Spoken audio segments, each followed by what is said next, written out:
Hermanos, con la ayuda de Dios estamos una vez más compartiendo con ustedes la reflexión del Evangelio de este día domingo 13 de septiembre. En el calendario litúrgico nos corresponde reflexionar en el Evangelio de San Mateo capítulo 18, los versículos del 21 al 35. Yo le he titulado a esta reflexión Perdonar de corazón.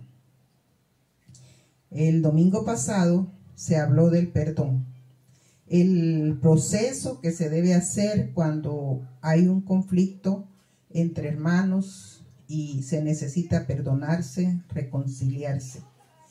Y hoy Pedro hace una pregunta al Señor Jesús y el Señor Jesús le responde sin responder. Esto parece una broma, pero así es. Da una respuesta que realmente no es lo que Pedro esperaba oír. Entonces, en estos versículos del 21 al 35 del capítulo 18, Pedro le pregunta a Jesús: ¿cuántas veces perdonaré a mi hermano que peque contra mí? Y el Señor Jesús, como les decía, respondiendo sin responder, le da una lección a Pedro y nos enseña a nosotros acerca del perdón. El capítulo 18 parece estar enfocado en ese tema. Pedro es el coprotagonista, siempre. Y el maestro insiste en enseñar, en mencionar lo que es el perdón, porque es un tema difícil para los humanos, como dijimos hace 8 días. Todo buen judío conoce el simbolismo del número 7.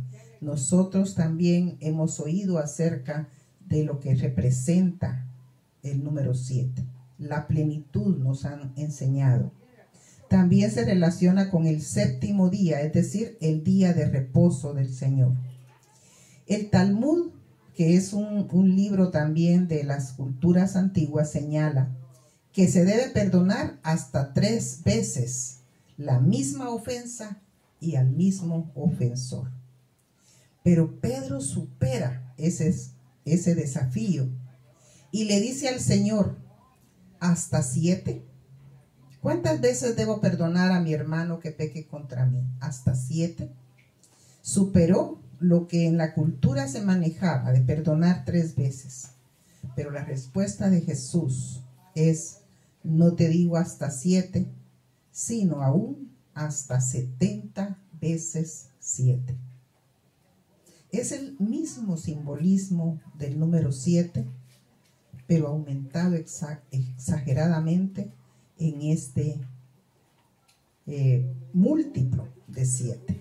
70 veces 7.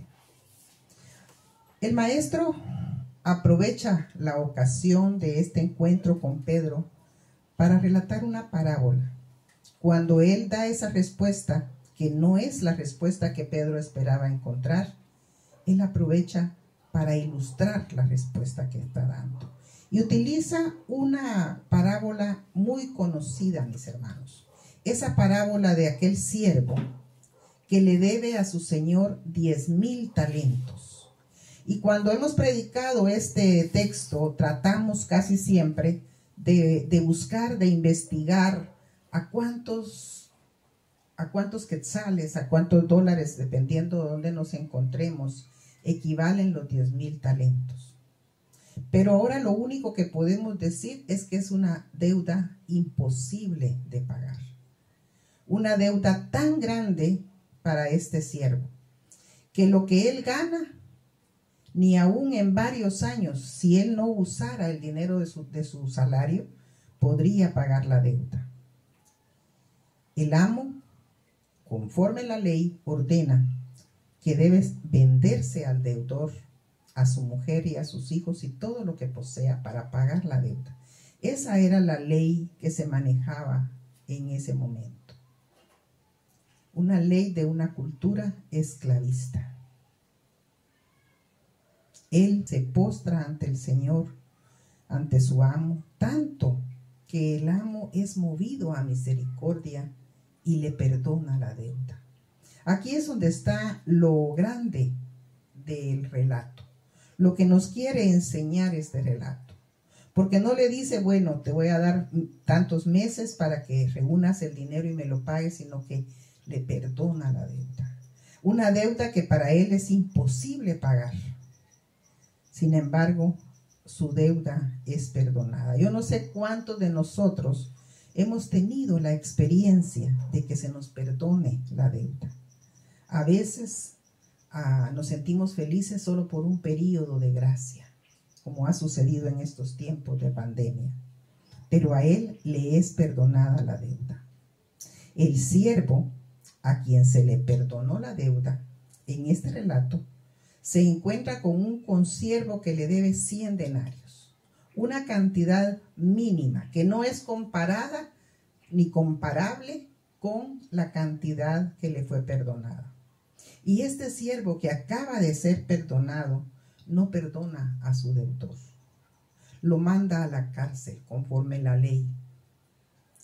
Aunque el deudor de este siervo le suplica, le ruega, le llora, él no lo perdona, lo envía a la cárcel. Y hay observadores, otros consiervos que se entristecen al ver lo que este hombre hace y se lo informan al amo que acaba de perdonarle su deuda. Naturalmente, en la parábola se nos dice que el amo, se enojó mucho. Llamó al siervo, le recrimina por la actitud que ha tomado y lo entrega a los verdugos hasta que termine de pagar toda la deuda. Aquí en este relato hay un mensaje que no está escrito, mis hermanos, en el mismo, en el texto. No está escrito.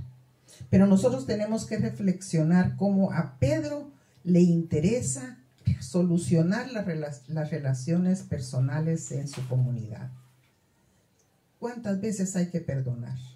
¿Y cuántas veces debo perdonar? Como dice él, ese cuántas está indicando que Pedro se refiere a cantidad. Pero la respuesta del Señor, sumado a la parábola, al relato, nos hablan no de cuántas veces. Ni siquiera se habla de 70 veces 7, sino que se habla de un perdón que sale del corazón. Tiene que salir del corazón de alguien que ya fue perdonado. Miren, la verdad bíblica está aquí.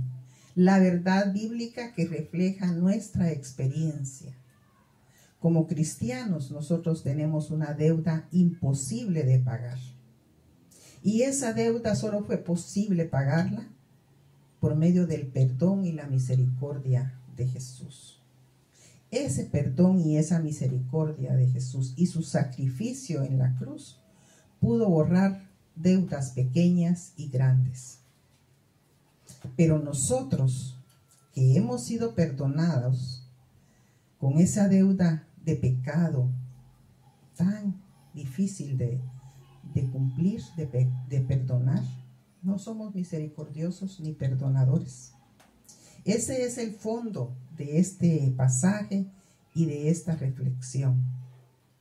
Cuando el amo llama a su siervo, lo recrimina, le reclama, podríamos decir, el no haber sido misericordioso y perdonador con su consiervo, le dice: ¿no debías tú también tener misericordia de tu consiervo, como yo tuve misericordia de ti? Él esperaba un acto de misericordia en aquel que había recibido misericordia. Él esperaba un perdón en aquel que había sido perdonado. Y así que todos nosotros, mis hermanos, que hemos recibido y hemos sido beneficiados con ese perdón, con ese sacrificio del Señor, tenemos que ser misericordiosos y perdonadores. Yo creo que cada enseñanza de Jesús deja ver este problema.